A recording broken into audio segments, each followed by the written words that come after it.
स्वागत है आपका हमारी इस खास पेशकश में। मैं हूं आपके साथ गीतू चौहान। बात करेंगे आज खैरागढ़ उपचुनाव को लेकर। खैरागढ़ उपचुनाव को लेकर प्रत्याशियों को बस आज रात का इंतजार है, यानी अब फैसले की घड़ी करीब आ गई है, क्योंकि शनिवार को खैरागढ़ उपचुनाव के लिए काउंटिंग होनी है। प्रशासन ने अपनी तैयारी पूरी कर ली है। सभी पार्टियों को नतीजों का इंतजार है, क्योंकि दिग्गजों की प्रतिष्ठा दांव पर है। परिणाम को लेकर सभी की सांसें अटकी हुई हैं। सवाल यह है कि खैरागढ़ उपचुनाव में कौन बाजी मारेगा। खैरागढ़ की जनता किसके आगे राजी होगी। मतगणना से पहले सियासी दलों में आखिर इतनी बेकरारी क्यों है। 2023 से पहले का सेमीफाइनल मुकाबला क्या ऐसे माना जाए। क्या बीजेपी इस बार खोल पाएगी खाता। उपचुनाव में जीत का सिलसिला जारी रखेगी कांग्रेस। ये ऐसे कई सवाल। कांग्रेस या बीजेपी किसके काम आएगी, रणनीति और इसी पर चर्चा करेंगे। लेकिन उससे पहले देखिए ये खास रिपोर्ट।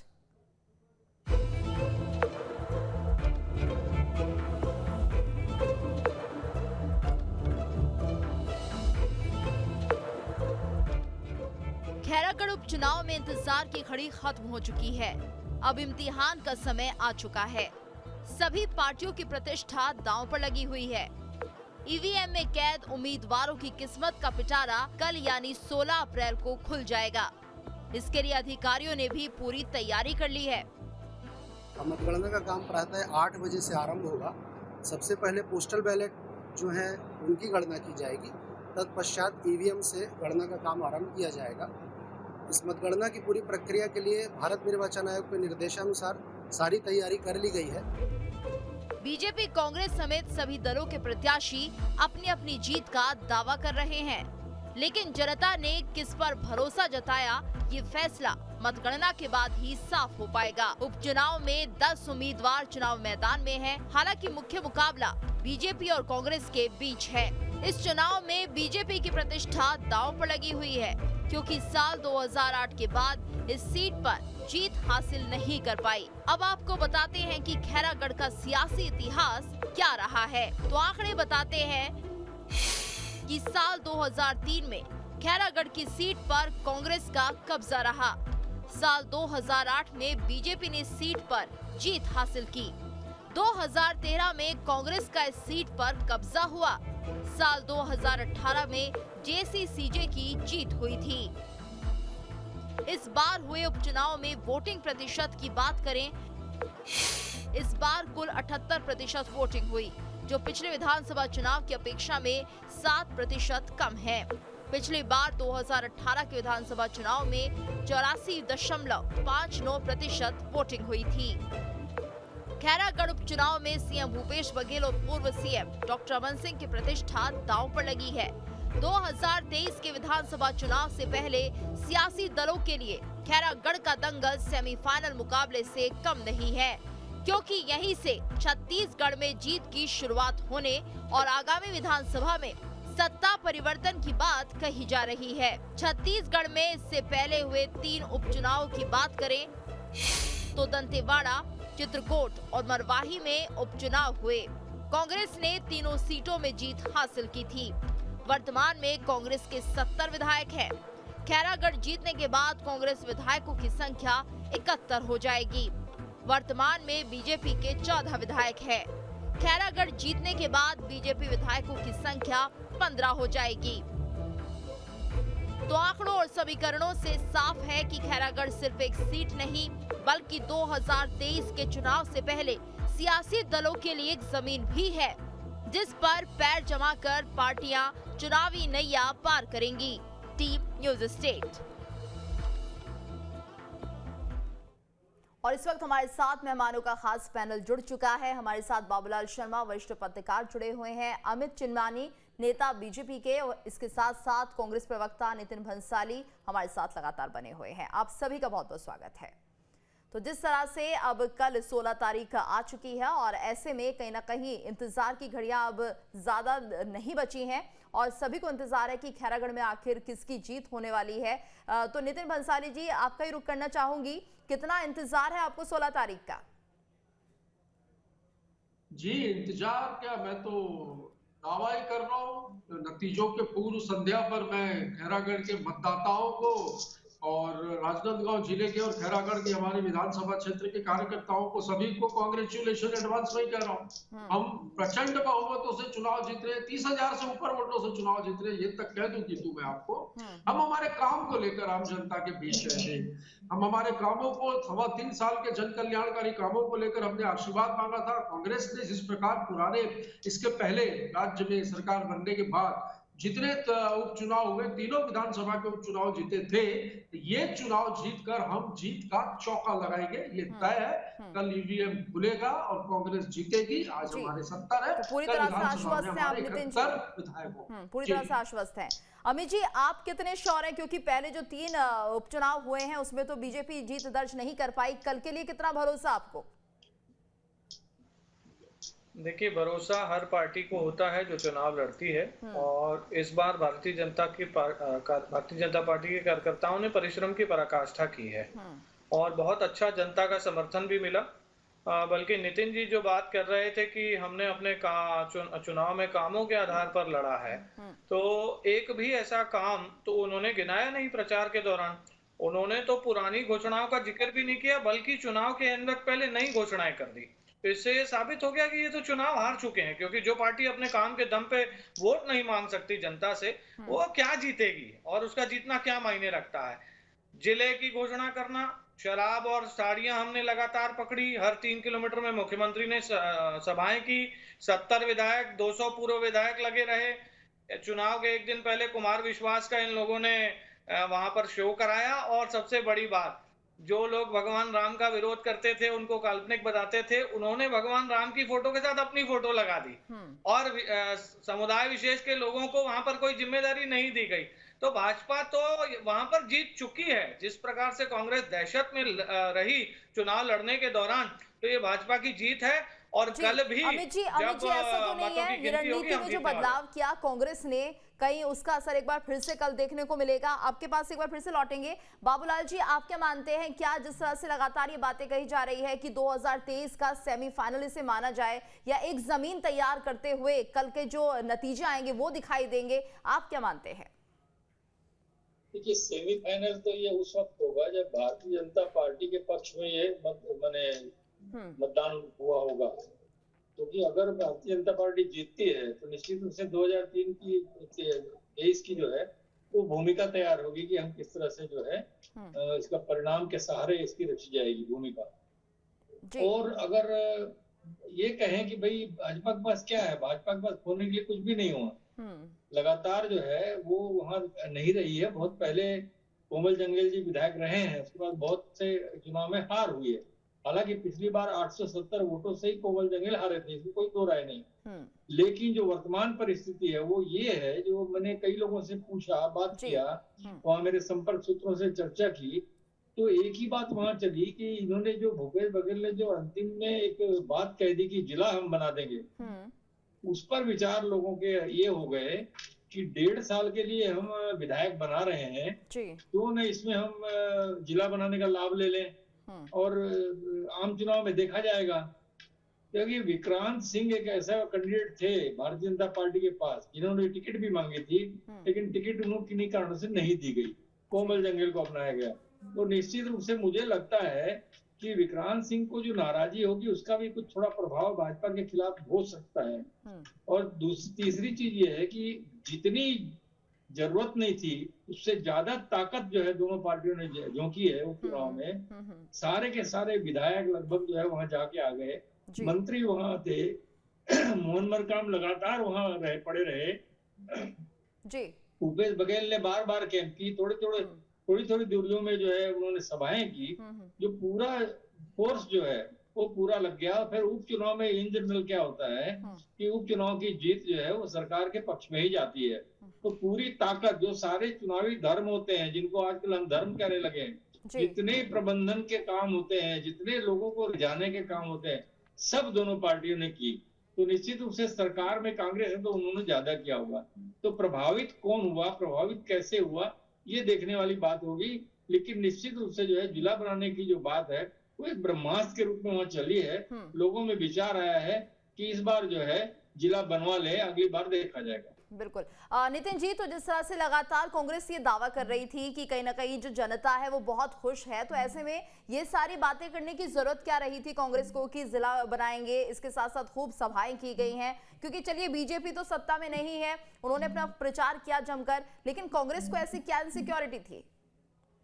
देखिए, पहले मैं आपकी जिले वाली बात का जवाब दूंगा। देखिए, ये जिला बनाया जाना ये पाइपलाइन पे था, ये अंडर प्रोसेस में हम कांग्रेस में और सरकार में चर्चा थी कि जिला बनाना है। ठीक है, अच्छा अवसर था, जिला भी बनाया गया। अब आपने वो जो दूसरा प्रश्न किया मेरे से, वो क्या किया था अभी जी, कि आपको ऐसी क्या जरूरत थी कि लगातार जो प्रचार हो रहा था, पूरी ताकत जो छोड़ी है कांग्रेस ने, सीएम भूपेश बघेल भी लगे रहे। कोई भी चुनाव हो, चाहे वो पार्षद का चुनाव हो, वार्ड कॉर्पोरेटर का चुनाव हो, पंचायत का चुनाव गंभीरता से लड़ा जाए। और हमने तो हमारे प्रदेश के संगठन के हमारे मंत्रियों को, नेताओं को खैरागढ़ में लगाया था और वो वहां काम कर रहे थे। लेकिन यहाँ पर तो स्थानीय नेता ही नहीं है। भारतीय जनता पार्टी में फग्गन सिंह कुलस्ते, शिवराज सिंह चौहान, प्रहलाद पटेल, ये सारे के सारे वहां जमे हुए थे। इसके बावजूद कुछ नहीं कर पाएंगे। जो पूर्व मुख्यमंत्री डॉक्टर रमन सिंह है, वो दम्भ भरते हुए नजर आए कि मैं खैरागढ़ का पुत्र था, मैं खैरागढ़ का पुत्र हूँ, वोट मांगने आया हूँ। तो ये जो पुत्र है खैरागढ़ के, ये 15 साल क्या कर रहे थे? 15 साल इन्होंने कभी खैरागढ़ की सुध नहीं ली, मतलब इन्होंने पुत्र धर्म का पालन नहीं किया। अभी चुनाव में भी पान ठेलों में पान खाते हुए नजर आए, पर पब्लिक ने उन्हें पूर्ण रूप से रिजेक्ट कर दिया। इसलिए बाहर से इन्हें नेता आयात करने पड़े और यहाँ पे चुनाव मैदान में उतारना पड़ा। पर देखिए, कांग्रेस का कार्यकर्ता बूथ स्तर पर अच्छे ढंग से मेहनत किया है। हमारे सारे नेताओं ने वहां पर अपना मार्गदर्शन दिया है और मैं दावा करता हूं कि जैसा कि मैंने तो मार्जिन तक बता दिया कि 30,000 से ऊपर की लीड से खैरागढ़ का चुनाव कांग्रेस जीतने जा रही है, वो भी अपने 3.25 सालों के काम किया था। जी, अमित जी, तो आप देख रहे हैं नितिन जी को बहुत ही ज्यादा आत्मविश्वास में भरे हुए हैं, अति उत्साही भी हैं, क्योंकि पिछले उपचुनाव के नतीजों से भी शायद उनके अंदर ये उत्साह बरकरार है। आप क्या मानते हैं, क्या बीजेपी के लिए मुश्किल है? 2008 के बाद से अभी जीत हासिल नहीं की है सीट पर, क्या इस बार ये जो सूखा है खैरागढ़ का वो खत्म हो पाएगा? देखिए गीतू जी, पिछले बार भी जो अंतर था वो बहुत कम था, जबकि कांग्रेस की लहर थी, कांग्रेस को प्रचंड बहुमत से जीत हासिल हुई थी कई विधानसभा क्षेत्रों में, और पिछले बार कांग्रेस तो तीसरे नंबर पर रही थी। तो ये प्रतिष्ठा की लड़ाई कांग्रेस के लिए है और इसीलिए ये लड़ाई ज्यादा दिलचस्प है, क्योंकि कांग्रेस ने अपने काम के आधार पर वोट नहीं मांगा है। कांग्रेस ने नई घोषणाएं करके जनता को फिर से आश्वासन ही दिया है। तो एक ऐसी पार्टी जो 3.5 साल पहले विधानसभा के चुनाव के समय भी आश्वासन दे रही थी और अभी भी उपचुनाव में आश्वासन दे रही है। ये कह रहे हैं कि पाइपलाइन में था, तो कौन से पाइप और कौन सी लाइन में था जिला बनाने का प्रस्ताव, तो कभी सुना ही नहीं हमने। किसी नेता ने अपने मुंह से कभी बोला ही नहीं कांग्रेस के, आपको थोड़ी किसी को भी नहीं बताया। नितिन जी, बीच में जो आप बोलते हैं ना, ये आदत प्लीज थोड़ी चेंज कर दीजिए। हर डिबेट में कांग्रेस के प्रवक्ता जब बीच में बोलते हैं ना, जनता को बड़े खराब लगते हैं। आप ही बोल लीजिए, झूठ बोल रहे हैं, आप बोल लीजिए। वहाँ रोकेंगे भी और टोकेंगे भी। ये ये कार्यक्रम का नाम ही डिबेट है, डिबेट करने बैठे। नहीं, आप अलग से बोल। नितिन जी, आप लोग क्या इंटरव्यू दीजिए आधे घंटे का, विपक्ष बोलेगा भी नहीं, आप बोलिए। अब बोलने की स्थिति में भी नहीं है आप लोग, क्या बोलेंगे? बचा कुछ है वो कल खत्म। चलिए अमित जी, आप अपनी बात पूरी कीजिए जरा। जी, मेरा निवेदन है आप लोगों से कि कम से कम शांति से अवसर मिले सबको बोलने का, और जब ये लोग बीच में टोकें तो आप लोग इनको हैंडल करें। तो जब इनकी पोल खुलती है तब ये लोग बीच में बोलने लग जाते हैं। 3.5 सालों में खैरागढ़ में एक आपने टॉयलेट नहीं बनाया, एक ईंट का आपने काम नहीं किया, बल्कि भाजपा जो काम करती थी वो काम आपने बंद कर दिए। खैरागढ़ प्रसिद्ध है वहां की सांस्कृतिक विरासत की वजह से, वहां पे एक वैश्विक स्तर का सांस्कृतिक महोत्सव हम करते थे।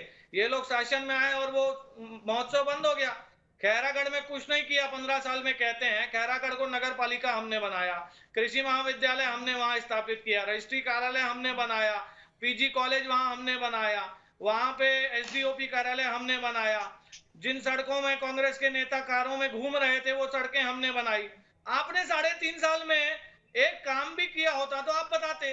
आप तो घोषणा करने आ गए कि भैया हमने तो काम नहीं किया, चलो करेंगे। तो एक ऐसी सरकार जिसको 3.5 साल अवसर मिला, जो काम नहीं कर पाई, उसको तो मैं कहता हूं कि वोट मांगने का अधिकार नहीं है। और कब तक आप झुंझुना पकड़ाएंगे लोगों को?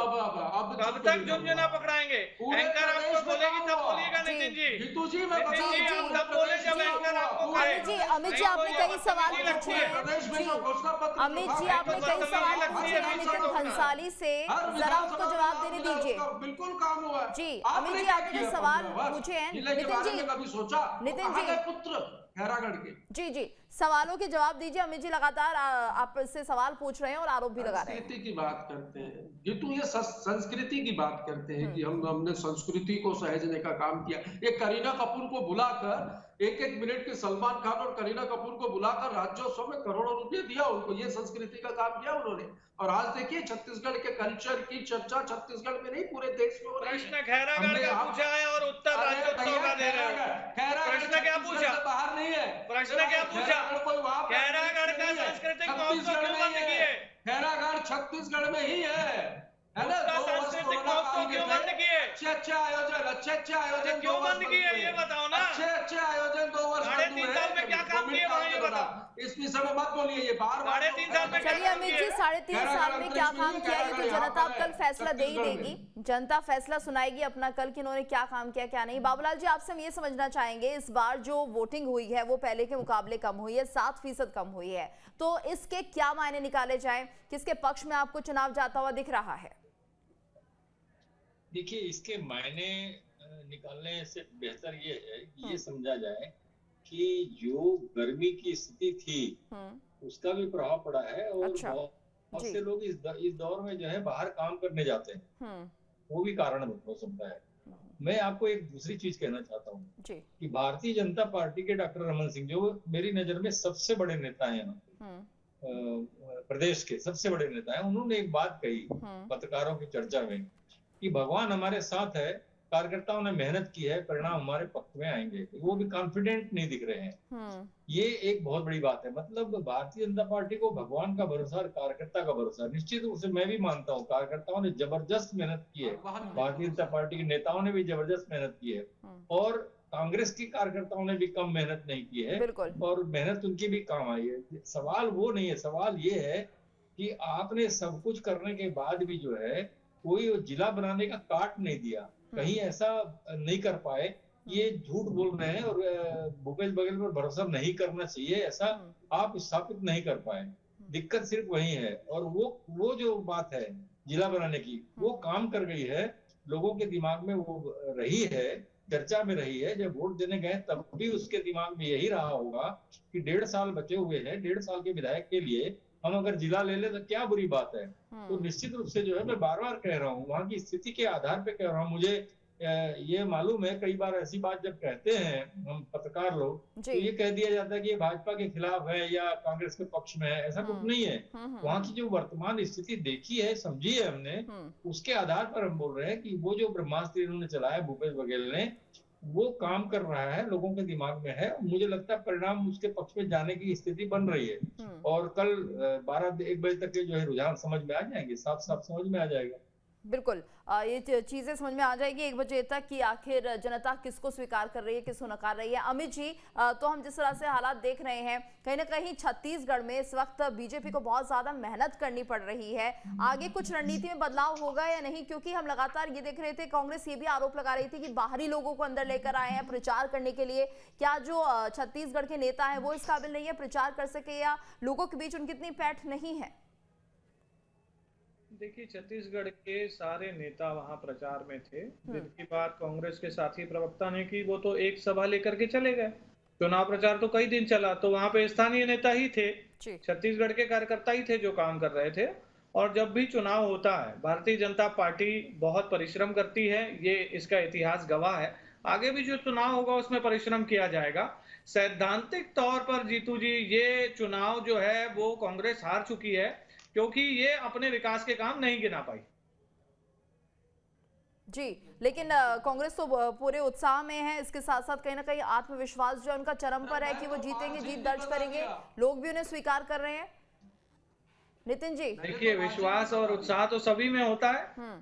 लेकिन पहले की जो उपचुनाव में जीत हासिल की है, मना भी तो नहीं किया जा सकता कि कहीं ना कहीं जो ये आत्मविश्वास है वो कमजोर होता हुआ कहीं भी दिखाई दे। और जिस देखिए तरह क्या से होता जिले है, की जब कोई घोषणा नई की है। सरकार आती है तो जनता थोड़ा समय जरूर उनको देती है और उपचुनाव जो होते हैं उसमें कई प्रकार के संसाधनों का प्रयोग भी कांग्रेस ने किया है। इस चुनाव में भी भारतीय जनता पार्टी के कार्यकर्ताओं ने कई ट्रकें शराब और साड़ियां पकड़ी हैं जो पुलिस के पास अभी भी हैं। तो वो क्यों करना पड़ा इनको? सभी डिबेट में यही बोलने वाले हो कि साड़ी बांटा, कंबल बांटा, रोना कोई दिक्कत नहीं है, जो हुआ है वही तो बोलेंगे ना। तो कुछ नहीं हुआ है ऐसा। क्यों भेजा था बांटने के लिए? पकड़ लिए तो दिक्कत हो गई। कुछ नहीं भेजा। हमारे भाजपा के कार्यकर्ताओं ने पकड़ी है, वो बनाई गई पटकथा है। आपकी चीज पकड़ ली गई, इसका आपको अफसोस हमेशा रहेगा। कोई दिक्कत नहीं है। अच्छा नितिन जी, एक बात जो चीज बताइए। हुई है वही कह रहे हैं हम। नितिन जी, जिस तरह से हमने ये देखा कि इस बार एक मैनिफेस्टो भी यहाँ पर दिया गया है जनता के सामने, तो ऐसा कभी उपचुनाव में होता नहीं है। इस बार क्या स्ट्रैटेजी रही कांग्रेस की? विकास, सीधी सी बात है, उस विधानसभा का विकास सर्वोपरि है।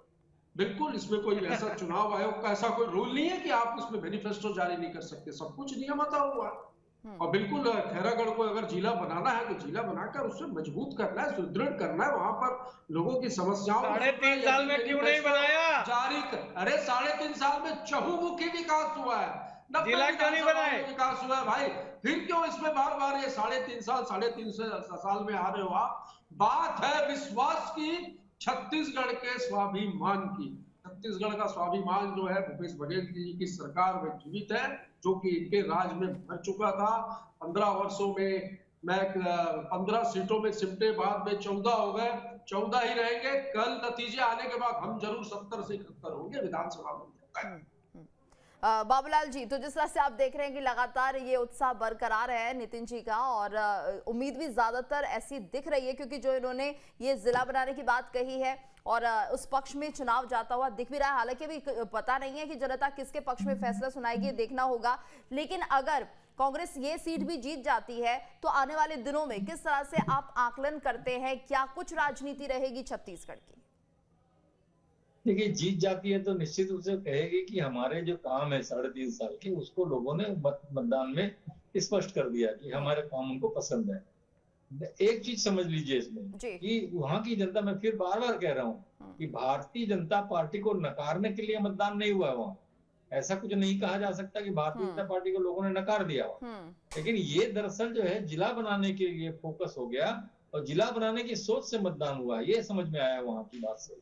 एक चीज, दूसरी चीज ये है कि जो प्रबंधन हुआ है, जैसे उन्होंने कहा अभी अमित भाई ने कि कांग्रेस की गाड़ी पकड़ा गई, तो मेरा कहना तो ये है, मैं पत्रकार के नाते कह सकता हूँ कि इनकी पकड़ा गई, आपकी पकड़ा नहीं पाई, बस इतना ही फर्क है। दिल पे हाथ रख के कोई नेता ये नहीं कह सकता कि हम ये काम नहीं करते, या शराब नहीं बांटते, या साड़ी नहीं बांटते, किसी भी चुनाव में हम ऐसा काम नहीं करते। कोई दिल पे हाथ रखे। आजकल की व्यवस्थाएं ही ऐसी हो गई, ये एक सिस्टम का हिस्सा बन चुका है। तो ये आज मतदाता भी इस बात को स्वीकार करता है कि हमको चाहिए, हर चीज चाहिए, हर सुविधा चाहिए, क्योंकि उसको लगता है ये 5 साल में एक बार आते हैं। तो ये जो प्रक्रिया है, ये चुनाव में जो बुराइयां जो घुसी हैं, ये इसको कोई भी नकार नहीं सकता। और सवाल जो पैदा होता है वो यही होता है कि प्रबंधन से अगर जीता जाएगा तो जिसका प्रबंधन अच्छा होगा वो जीतेगा, अगर मुद्दों से जीता जाएगा तो ये मुद्दा भारी पड़ेगा। बाबूलाल जी, अगर बीजेपी जीतती है तो? बीजेपी जीतती है, मैं कह रहा हूँ ना, नकारने के लिए बीजेपी जीतती है तो वहां के लोगों को जिला नहीं बनाना होगा, ये बात होगी, ये बात आएगी सामने, तो फिर जिला बनने में फिर दिक्कत आएगी। और हो सकता है फिर भारतीय जनता पार्टी ये कहे कि हम बना देंगे जिला, वो एक अलग मुद्दा है। लेकिन वर्तमान का जो वहां की परिस्थितियां जो मैंने पता लगाई है वो यही दिख रही है कि जिला भारी पड़ रहा है। जिला बनाने की सोच लोगों को इसलिए आ रही है कि 1.5 साल के लिए तो विधायक बना रहे हैं, तो इस बार जो है भाजपा को नकार नहीं रहे हैं, लेकिन हम जिला बनवा लेते हैं। और अगली बार जब कोई भी, मेरा जहां तक ख्याल है, अगर विक्रांत सिंह को मौका मिलेगा तो वो जीत की तरफ जा सकते हैं, जनता उसको मदद कर सकती है। चलिए देखते हैं कल क्या कुछ रहने वाला है और जनता किसको स्वीकार करती है, किसके खाते में सीट जाती है। बहुत बहुत धन्यवाद आप सभी का इस चर्चा में हमारे साथ जुड़ने के लिए। और इसी के साथ इस खास पेशकश में इतना ही। रुकेंगे एक ब्रेक के लिए, ब्रेक के बाद खबरें जारी हैं।